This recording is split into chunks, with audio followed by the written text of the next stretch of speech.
جی پڑھیں. وعن انس بن مالک رضی اللہ تعالی عنہ قال جاء اعرابی فبال في طائفة المسجد فزجره الناس فنهاهم رسول الله صلى الله عليه وسلم فلما قضى بوله امر النبي صلى الله عليه وسلم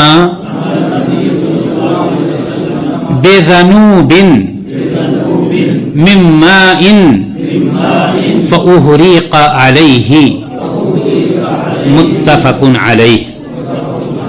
یہ حدیث بہت ہی زیادہ اہمیت رکھتی ہے اور اس میں بہت سارے مسائل پیش آئے ہیں.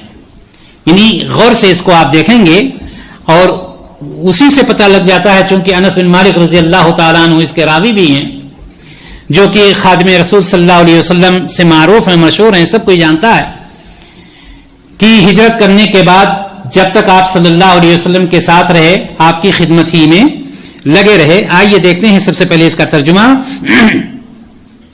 انس بن مالک رضی اللہ تعالی عنہ سے روایت ہے, کہتے ہیں کہ جاء اعرابی, کہ ایک بدوی آیا, دیہاتی آیا. اعرابی بدوی, دیہاتی آدمی. فبالا فی طائفۃ المسجد, اس نے کہاں پیشاب کرنا شروع کر دیا؟ مسجد کے ایک کونے میں, مسجد کے ایک کونے میں. فزجرہ الناس, لوگوں نے اس کو سختی سے منع کیا, ڈانٹا, سختی سے اس کو منع کیا. کس چیز سے؟ پیشاب کرنے سے. فنہاہم رسول اللہ صلی اللہ علیہ وسلم, تو آپ صلی اللہ علیہ وسلم نے لوگوں کو, صحابہ کو روکا, منع کیا. فلما قضى بولہ, جب وہ پیشاب کر کے فارغ ہو گیا, امر النبی صلی اللہ علیہ وسلم, تو آپ صلی اللہ علیہ وسلم نے کس چیز کا حکم دیا؟ بذنوب من ماء فأهريق علیہ, ایک ڈول طلب فرمایا, ٹھیک ہے, جسے اس جگہ پر آپ نے انڈیل دیا یا بہا دیا, لوگوں کو حکم دیا صحابہ کو, انہوں نے یہ کام کر دیا. متفق علیہ, صحیح بخاری اور صحیح مسلم میں یہ روایت موجود ہے. یہاں پر سب سے پہلے انس بن مالک رضی اللہ تعالی عنہ, جو کہ مشہور صحابی ہیں اور آپ صلی اللہ علیہ وسلم کے بہت ہی زیادہ چہیتے صحابی ہیں. آپ کی پیدائش ہجرت سے 10 سال پہلے ہوئی, ہجرت سے 10 سال پہلے, اور آپ کی والدہ ام سلیم نے ہجرت کے بعد جب وہاں پر پہنچی تو نبی کریم صلی اللہ علیہ وسلم کی خدمت میں حاضر کر دیا, اور تا وفات آپ صلی اللہ علیہ وسلم کی, یعنی آپ کی خدمت کرتے رہے. اللہ تبارک و تعالی کا بہت بڑا کرم ہے جس نے انس رضی اللہ تعالی عنہ کو یہ موقع نصیب فرمایا کہ انہوں نے آپ صلی اللہ علیہ وسلم کی خدمت کی. کنیت انس رضی اللہ تعالی عنہ کی ابو حمزہ ہے. 10 سال تک آپ نے خدمت کی ہے نبی کریم صلی اللہ علیہ وسلم کی. یہاں پر ہم حدیث پہ آ جاتے ہیں. اصل جو چیز ہے, انس رضی اللہ تعالی عنہ فرما رہے ہیں کہ جاء اعرابی, کیا کون آیا؟ ایک اعرابی آیا, یعنی ایک بدوی یا دیہاتی آیا. اعرابی کا لفظ یہ دیہاتی اور بدوی کے لیے ہی استعمال ہوتا ہے, اور یہاں پر اعرابی سے جو مراد ہے, یاد رکھیے گا, وہ ذوالخویسرہ یمانی تھے. ذوالخویسرہ, ذال واو, ذوالخویسرہ یمانی رضی اللہ تعالی عنہ تھے, جو شہر کے حالات سے یا وہاں کے طور طریقہ سے واقف نہیں تھے. تو یہاں پر اعرابی سے مراد وہیں پر ہے, جو ہے ذوالخویسرہ یمانی رضی اللہ تعالی عنہ. وہاں پر لوگ دو قسم کے ہوا کرتے تھے، یاد رکھیے گا اس کو. جیسے اپنے یہاں جو شہر ہوتا ہے اور دیہات ہوتا ہے، دونوں میں فرق ہوتا ہے. ہوتا نہیں ہوتا ہے. شہر کے لیے کیا لفظ استعمال کرتے ہیں؟ سٹی استعمال کرتے ہیں نا. اور جو قصبہ ہوتا ہے اس کے لیے کیا استعمال کرتے ہیں؟ Town area. ہوتا نہیں ہوتا ہے. جبکہ دیہات الگ ہے، ٹھیک ہے نا. گاؤں جو گاؤں ہے، گاؤں کا رہنے والا، ٹاؤن ایریا کا رہنے والا اور سٹی کا رہنے والا، تینوں میں بہت فرق ہوتا ہے. یہاں پر بھی عرب پہلے دو قسم کے ہوا کرتے تھے. ایک کا نام ہوتا تھا حاضرہ، ہا الف ضاد را اور تا گول والا، اور دوسرے کا نام ہوتا تھا بادیہ. حاضرہ اور بادیہ. جو بادیہ کے لوگ ہوتے تھے، بادیہ ہی سے بدوی ہے یعنی دیہاتی، ان لوگوں کے اندر جہالت زیادہ ہوتی تھی. ان لوگوں کے اندر جہالت زیادہ ہوتی تھی. لیکن جو حاضرہ کے لوگ ہوتے تھے وہ اکثریت ان کی تعلیم یافتہ، اس میں جو ہے تعلیم یافتہ لوگ ہوتے تھے. تو یہ جو عربی یہ شخص جو آیا تھا وہ کہاں کا تھا؟ بادیہ کا. ٹھیک ہے نا. بدیہ نہ کہہ دیجئے گا، بادیہ ہے. یہ بدیہ وہ دوسرا ہے جہاں پر آپ لوگ جاتے ہیں درس لینے کے لیے. ہاں، یہاں پر بادیہ، یہ بادیہ سے مراد دیہاتی لوگ. ٹھیک ہے، ٹھیک ہے. یہاں پر میں یہ بتلانا چاہتا تھا کہ ایک اعرابی آیا، فبالا فی طائفۃ المسجد، مسجد کے کونے میں پیشاب کرنا شروع کر دیا. یہاں پر ایک چیز اور بھی آپ جانتے چلیں کہ عرب کی یہ عادت تھی. آپ کہیں گے کہ کیسے لوگ تھے، اتنا بڑا دیہاتی آدمی آ جائے کہ مسجد ہی میں پیشاب کرنا شروع کر دے. ہو سکتا ہے ذہن میں یہ بات آئے. اس بات کو آپ سمجھ لیں کہ عرب کے یہاں پیشاب کے لیے آج کی طرح سے تو ٹوائلٹ بنے نہیں ہوتے تھے. پیشاب کے لیے لوگ زیادہ دور نہیں جاتے تھے، لیکن جب پاخانہ کرنا ہوتا تھا تو زیادہ دور جاتے تھے، پردے یعنی دور ہو کر کے ذرا جہاں سے کوئی دکھائی نہ دے. یہ شخص اسی عادت کے مطابق کہ تھوڑی دور پیشاب کے لیے تو تھوڑی ہی دور جانا پڑتا ہے، لہذا وہ کام تو کیا. کون سا؟ تھوڑی دور. ساتھ میں رہیں گے تبھی مزہ آئے گا. یعنی میں یہ بتلا رہا ہوں کہ یہ لوگ عام طور پر پیشاب کے لیے ایک جگہ سے، یعنی جہاں پر لوگ بیٹھے ہوتے تھے ان سے دور، زیادہ دور نہیں جاتے تھے، لیکن پاخانہ کرنا ہوتا تھا زیادہ دور جاتے تھے. ٹھیک ہے نا. یہ شخص چونکہ دیہات سے آیا ہوا تھا وہی چیز جانتا تھا کہ پیشاب کرنا ہے کہ کچھ تو کرنا نہیں ہے، تھوڑی دور ہٹ جاتا ہوں. لیکن اس نے یہ نہیں فرق کیا کہ یہ مسجد ہے یا غیر مسجد ہے. مسجد اور غیر مسجد کی تمیز نہیں ہو سکی، جس کی وجہ سے وہ شخص مسجد وہاں سے تھوڑا ہٹ کر کے، چونکہ پیشاب کرنا تھا، تھوڑا ہٹ کر کے اور وہیں پر ایک کونے میں فی طائفۃ المسجد آ رہا ہے. مسجد کا ناحیہ، مسجد کا کونا، نہ کہ بیچ مسجد میں. معلوم یہ ہوا کہ وہ اپنے حساب سے صحیح چلا تھا، چونکہ پیشاب کرنا تھا لہذا تھوڑا ہٹ کر کے ایک کونے میں پیشاب کرنا شروع کر دیا. فزجرہ الناس، تو لوگوں نے، یہاں پر دیکھیے گا نبی کریم صلی اللہ علیہ وسلم کا اخلاق اس حدیث میں غور سے سنیے گا. فزجرہ الناس، لوگوں نے اسے ڈانٹا. ڈانٹنا اور منع کرنا دو چیزیں ہوتی ہیں، ہے یا نہیں؟ اسلوب کا فرق ہو جاتا ہے. فزجرہ الناس، لوگوں نے اس شخص کو ڈانٹا یعنی سختی سے منع کیا. اب وہاں پر کون تھے؟ High command. ہائی کمان کے سامنے سب کچھ ہو رہا تھا، نبی اکرم صلی اللہ علیہ وسلم. فنہاہم رسول اللہ صلی اللہ علیہ وسلم، تو آپ صلی اللہ علیہ وسلم نے انہیں ایسا کرنے سے منع کیا. کس چیز سے منع کیا؟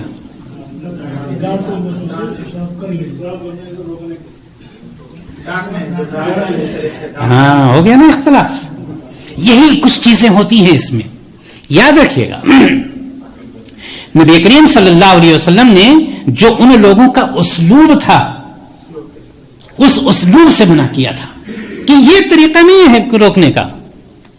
یہ آپ کسی کو صحیح راستہ بتلائیں, جیسے کوئی شخص کوئی غلط کام کرنے لگا, مثال کے طور پر الٹے ہاتھ سے اٹھا کر کے پانی پینے لگا, آپ کہہ رہے ہیں بیوقوف ہو کیا؟ دوسرا لفظ کہہ رہا بھائی صاحب یہ حدیث کے خلاف ہے, ہمارے نبی کی سنت یہ نہیں ہے. دونوں میں فرق ہوا یا نہیں ہوا؟ تو آپ صلی اللہ علیہ وسلم نے ظاہر سی بات ہے منع تو کرنا تھا ہی, لیکن ان لوگوں کا جو طریقہ تھا منع کرنے کا وہ اسی لیے آیا فمنعہ نہیں ہے, فزجرہ الناس ہے. لوگوں نے اس کو ڈانٹنا شروع کر دیا تھا, لہذا نبی کریم صلی اللہ علیہ وسلم نے اس طریقے سے منع کیا کہ یہ طریقہ منع کرنے کا نہیں ہوتا ہے. اسی طرح سے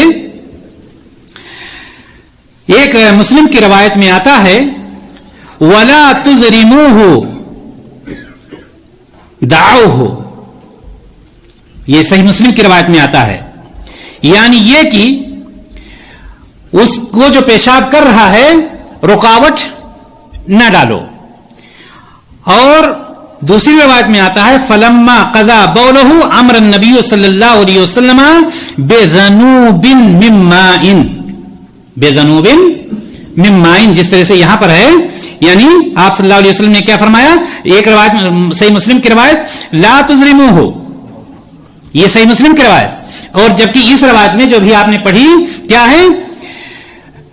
امر النبی صلی اللہ علیہ وسلم بذنوب من ماء, جب فارغ ہو گیا پیشاب سے تو پانی کا ایک ڈول طلب کیا, ایک ڈول طلب کیا. الذنوب کا لفظ جو یہاں پر آیا ہے اس ڈول کو کہتے ہیں جو پانی سے بھرا ہوا ہو, اس ڈول کو کہتے ہیں جو پانی سے بھرا ہوا ہو. اور اسی طرح سے ایک روایت اور آتی ہے کہ ثم امر بسجل من ماء, ثم امر بسجل من ماء, پانی سے بھرا ہوا ڈول کا حکم دیا آپ نے کہ پانی سے, سجل بھی کہتے ہیں وہ پیمانہ جو بھرا ہوا ہو, یعنی ڈول ہی کا ایک قسم ہے, لیکن جب پانی سے بھرا ہوا ہوگا تو اس کو کیا کہیں گے؟ ڈول کہیں گے. اس لیے اگر اس میں پانی نہ ہو تو اسے ذنوب نہیں بلکہ اس کو دلو کہتے ہیں, دلعن, جس کو ہم لوگ بھی استعمال کرتے ہیں دال لام واو, دلعن. اگر پانی سے بھرا ہوا ہو تو اس کو ذنوب کہتے ہیں یا سجل کہتے ہیں, اگر پانی سے خالی ہو تو اس کو کیا کہتے ہیں؟ دلو کہا جاتا ہے. آپ صلی اللہ علیہ وسلم میں ظاہر سی بات ہے مختلف روایتیں ہیں, مختلف الفاظ ہیں کہ کہیں سجل کا لفظ آیا, کہیں ذنوب کا لفظ آیا, آپ نے طلب کیا وہ برتن جس میں پانی بھرا ہوا ہو. فَأُحْرِقَ عَلَيْهِ, تو اس جگہ پر بہا دیا گیا. اب دیکھیں اللہ تعالیٰ نے آپ صلی اللہ علیہ وسلم کے بارے میں کیا فرمایا؟ وَمَا أَرْسَلْنَاكَ إِلَّا رَحْمَةً لِّلْعَالَمِينَ, دونوں عالم کے لیے آپ رحمت بنا کر کے بھیجے گئے ہیں. سامنے سب کچھ ہو رہا ہے, ایک شخص مسجد میں پیشاب کر رہا ہے, لیکن اخلاق کریمانہ دیکھیے, قربان جائیے اس پر کہ دعوت کا طریقہ کیسے ہوتا ہے. آگے چلیں. فَأُحْرِقَ عَلَيْهِ, اس جگہ پر بہا دیا گیا. یہ حدیث آپ نے پوری سن لی اور اس کا ترجمہ سن لیا, اس کی وضاحت سن لی. آئیے یہ حدیث, اس حدیث سے کتنے فائدے مستنبط ہوتے ہیں وہ اصل ہے, آپ کی نظر ہونی چاہیے ایک ایک پوائنٹ پہ. ایک پہلی بات, آدمی کا پیشاب کیا ہے؟ ناپاک ہے.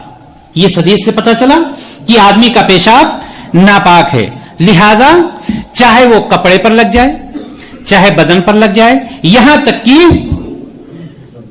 زمین پر, جگہ پر, تب بھی اس کو ہمیں پاک کرنا ہے. ایک فائدہ تو ہمیں یہ ملتا ہے اس حدیث سے. دوسرا فائدہ دیکھیں, زمین پر پیشاب ہو تو اس کو پاک کرنے کا طریقہ کیا ہے؟ پتہ چل گیا اس حدیث سے نہیں کہ اگر ہم نے دیکھا ہے کہ فلاں شخص پیشاب کر رہا تھا اور جگہ اتنی ہی ہے, اب ہم نے جب دیکھا ہے تو ہم اس کو پاک کیسے کریں گے؟ کیا کوئی گرم چیز وہاں پر استعمال کریں گے کہ خشک ہو جائے؟ نہیں. نبی کریم صلی اللہ علیہ وسلم نے لقد کان لکم فی رسول اللہ اسوۃ حسنہ. تیسرا فائدہ دیکھیے، مسجد کا احترام.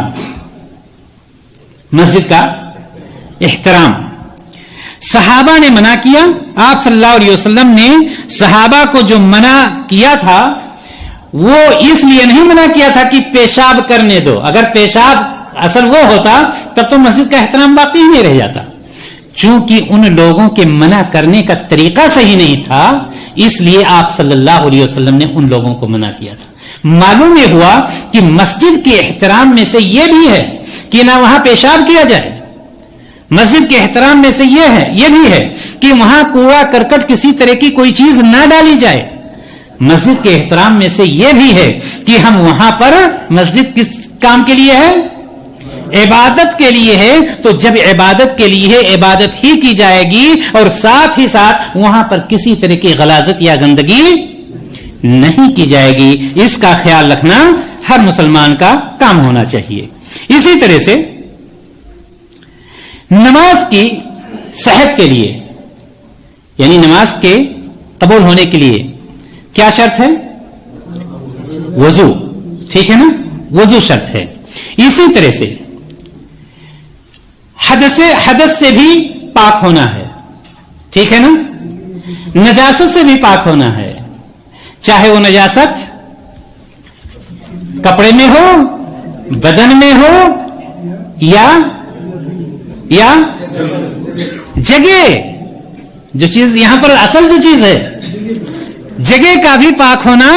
یہ حدیث یہ بتلا رہی ہے کہ جس طرح سے آپ کے بدن کا پاک ہونا ضروری ہے، لباس کا پاک ہونا ضروری ہے، اسی طرح سے اس جگہ کا بھی پاک ہونا ضروری ہے جہاں پر آپ نماز پڑھ رہے ہیں. اگر ایسا نہیں ہوتا تو نبی کریم صلی اللہ علیہ وسلم پانی طلب کر کے وہاں پر پانی انڈیلنے کا حکم نہیں دیتے. اسی طرح سے دلیل یہاں پر ایک اور نکلتی ہے، اور اس کو سب کوئی سن لے، کہ اگر کوئی شخص آپ کے سامنے ان پڑھ، گنوار، دیہاتی، جاہل اگر آ جاتا ہے تو کیا آپ اپنی انا میں اس کو ٹھکرا دیں گے؟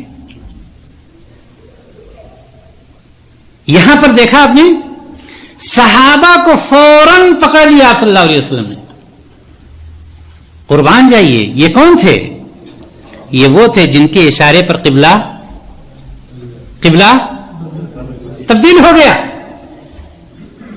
دیکھ رہے ہیں کہ وہ شخص جان بوجھ کر کے یہ کام نہیں کر رہا ہے، چونکہ وہ دیہات سے آیا ہوا ہے. اس کو یہ پتا ہے پیشاب کرنے کے لیے بہت دور نہیں جانا پڑتا ہے، دور نزدیک ہی میں کام بنا لیتے ہیں. لہذا وہ ایک کونے میں ہو کر کے اپنا کام چلا رہا تھا. وہ جان بوجھ کر نہیں کر رہا تھا، وہی اس کا طریقہ ہی تھا. مثال کے طور پر ایک شخص آپ کے سامنے آتا ہے اور آپ اس کا احترام کر رہے ہیں، آپ کیسے ہیں اور آپ کے حالات کیسے ہیں، آپ کے بچے کیسے ہیں وغیرہ، اور وہ جتنے الفاظ بولتا ہے آپ سے کہتا ہے ٹھیک ہے تمہارے بچے کیسے ہیں، تم کیسے ہو. آپ کیا کریں گے؟ کیا آپ اس کو ڈانٹ دیں گے؟ کیا کریں گے ایسی صورت میں؟ آپ کا جھاڑ. اگر آپ نے یہ سوچ لیا کہ یہ صحیح بول رہا ہے، چونکہ اس کا یہی طریقہ ہی ہے، اس کا یہی طریقہ ہی ہے، خلاص آپ کی شان میں گستاخی نہیں ہوئی. ہو گیا یا نہیں ہو گیا؟ چونکہ آپ جانتے ہیں کہ بھائی ایسی جگہ سے آیا کہ وہ بیچارہ کیا کر سکتا ہے، اس کا سلیقہ ہی ہے، طریقہ ہی ہے، طور طریقہ ہی اس کا یہی ہے. یہاں پر آپ صلی اللہ علیہ وسلم نے دیکھا کہ یہ دیہاتی شخص ہے، دیہات سے آیا ہوا ہے، اور صحابہ اس پر ٹوٹ پڑے.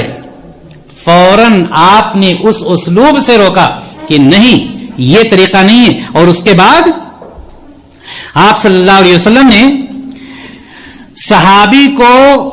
صحابہ کو ڈانٹنے ہی سے منع نہیں کیا، بلکہ اپنے پاس بلایا اور آپ نے فرمایا انما بعثتم میسرین ولم تبعثوا معسرین صبوا علیہ سجلا من ماء. تم لوگ آسانی پیدا کرنے کے لیے بنائے گئے ہو، پریشانی نہیں، تکلیف نہیں. پانی لو، ڈال دو، معاملہ رفع دفع ہو جائے. لیکن اگر اسی کو پکڑا جاتا تم کون ہو اور کیسے ہو، اتنی تمیز نہیں اور یہ نہیں وہ نہیں. اللہ تبارک و تعالیٰ قرآن میں کیا فرماتا ہے؟ ادعو الی سبیل ربک بالحکمت والموعظۃ الحسنہ. یعنی یہ کہ دعوت ہمیشہ حکمت اور بہترین نصیحت کے ذریعے سے، یہ نہیں کہ ہمارے پاس اتنی تعلیم ہے اور ہمارے سامنے والا کچھ نہیں جانتا ہے لہذا نہیں. کبھی بھی یہ چیز اپنے ذہن و دماغ میں نہیں لانی چاہیے. یہ ہمارے نبی کریم صلی اللہ علیہ وسلم کی یہ سنت ہے. لہذا ساتھ ہی ساتھ یہاں پر وہ شخص جس نے پیشاب کیا تھا، ظاہر سی بات ہے بعد میں تو اس کو پتا چلا کہ میں نے غلط کام کیا ہے. اگر آپ اپنے اخلاق سے اس کو نہ روکے ہوتے، اخلاق کا مظاہرہ نہ کیا ہوتا، بیچ میں جیسے صحابہ نے ڈانٹنا شروع کیا تھا تو شخص کیا کرتا؟ اٹھ کے بھاگتا. پھر کیا ہوتا؟ اور جگہ بھی خراب ہوتی یا نہیں خراب ہوتی؟ ایک نقطہ. دوسرا نقطہ یہ بھی آپ یاد رکھیں کہ اطباء کا یہ کہنا ہے، ڈاکٹروں کا یہ کہنا ہے کہ ایسی صورت میں اچانک پیشاب رکنے سے کوئی بھی خرابی آپ کے اندر ہو سکتی ہے. لہذا وہ لوگ بھی اس کا خیال رکھیں کہ کبھی کبھار بچے کو اپنے گود میں لیے رہتے ہیں، مرد بھی عورتیں بھی، اور دیکھا کہ اچانک وہ پیشاب کرنا، اب ظاہر سی بات ہے اچانک کیا اس کو پیشاب آیا، چھوٹا بچہ وہ پیشاب کر دیا. اب جیسے جسم گرم ہوا یا ٹھنڈا ہوا فوراً جھٹک دیتے ہیں اس کو، بہت غلط ہے. اس سے بچے کو طبی نقطۂ نظر سے نقصان پہنچ سکتا ہے. لہذا اس کا بھی خیال رکھنا چاہیے. تو یہاں پر یہ کہنے کا مطلب ہے کہ نبی کریم صلی اللہ علیہ وسلم نے جو صحابہ کو روکا، پہلی بات وہ شخص جہاں پر پیشاب کر رہا تھا اتنی ہی جگہ پر پانی منگا کر کے وہاں پر ڈلوا دیا، بات ختم. ورنہ مسجد بھی خراب ہوتی، وہ شخص شرمندہ بھی ہوتا، بہت سارے مشاکل پیش آتے. تو یہ نبی کریم صلی اللہ علیہ وسلم کا اخلاق ہے. اس سے ہمیں اور آپ کو جو ایک بات ملتی ہے وہ یہ ہے کہ کبھی کبھار اگر کوئی ایسا مسئلہ پیش آ جائے تو ہمیں جھنجھلاہٹ سے کام نہیں لینا چاہیے. ہمیں آپے سے اپنے آپ کو کھو نہیں دینا چاہیے، آپے سے باہر نہیں ہونا چاہیے، بلکہ ہمیں نبی کریم صلی اللہ علیہ وسلم کی سنت کو اپنانا چاہیے.